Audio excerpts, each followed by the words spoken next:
Hi guys, and welcome back to the TechTeak YouTube channel again. Right from the start you can see that this time we're going to do an unboxing of a monitor, but definitely not an ordinary one.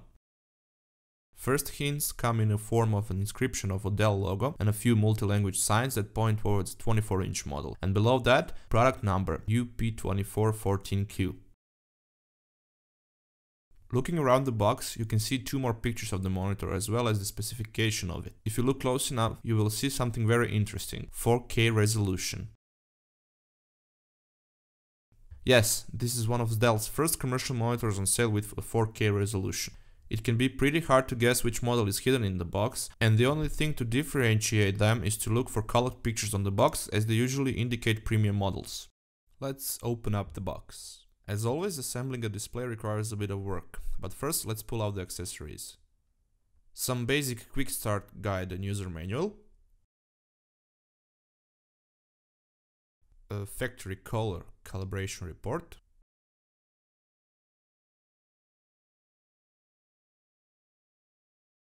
DisplayPort to mini DisplayPort cable and vice versa,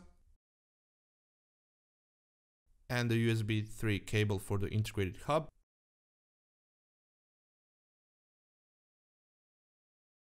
and an AC power cable. Let's pull out the rest of the packaging. First, the display and the monitor stand.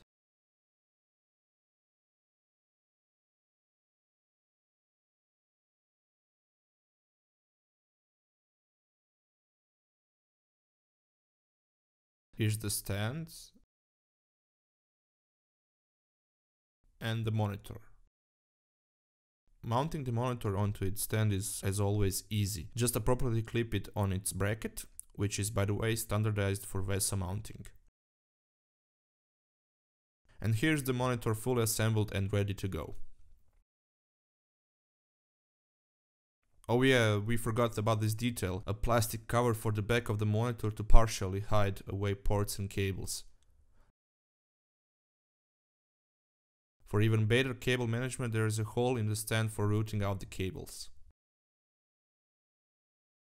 Although the design is going at a steady pace with Dell, without any major changes, the UP2414Q excels with a really good quality build, starting with the housing itself, a combined use of aluminum and quality plastic, down to the stand itself, which is very sturdy and pretty heavy.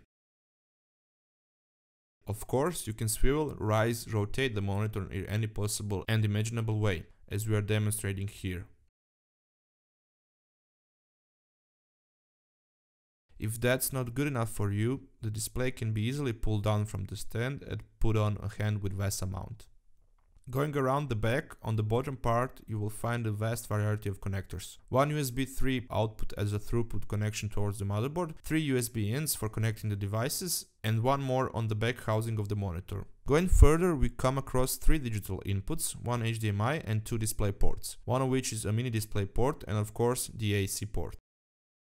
The on-screen display and commands are pretty similar and easily recognizable from the current and the past monitor models from Dell. Everything is here, from input sources choices to more advanced options like the detailed overview of color settings. Almost all buttons are touch sensitive except the power button. Display quality is superb, starting from the color reproduction thanks to this IPS panel and wide gamut covering 99% of Adobe's RGB color spectrum, following with excellent viewing angles, and finally having the benefit of enormous screen resolution. We didn't use an on-screen recorder but rather our camera, so we can appropriately conjure how 3840 by 2880 resolution translates in practice. As you can see, we can easily put 2 TechTeak websites side by side, top to bottom, with room to spare.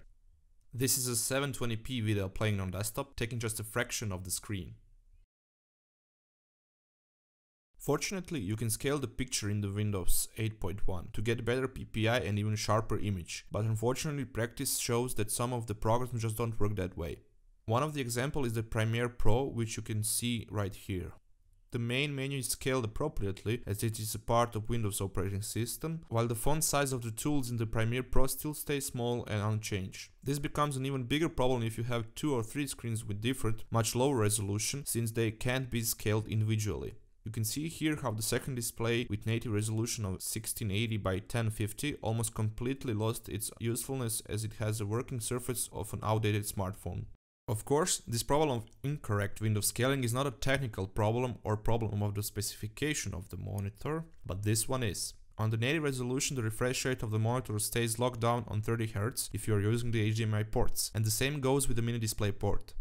The full-size display port in its 1.2a version supports 60 Hz on 3840 by 2180 resolution, but besides that, if you are aiming for this refresh rate with the first 2 types of ports, you'll have to go lower than the native resolution. However, that's obviously a pointless solution. Bottom line, when buying 4K monitors, be sure that they, first of all, support 60 Hz because there are some models that don't support it at all, and second, check the right combination of cables and ports so you can achieve that 60 Hz, starting from graphics card video output connections to the input video connections of the monitor. Thank you guys once again for checking out the unboxing of the Dell's UP2414Q 4K display. Don't forget to give us a thumbs up if you liked our video, leave a comment if you have any questions about the product, and of course subscribe to our TechTech YouTube channel for more content like this, or you can just check out our other video unboxings from before.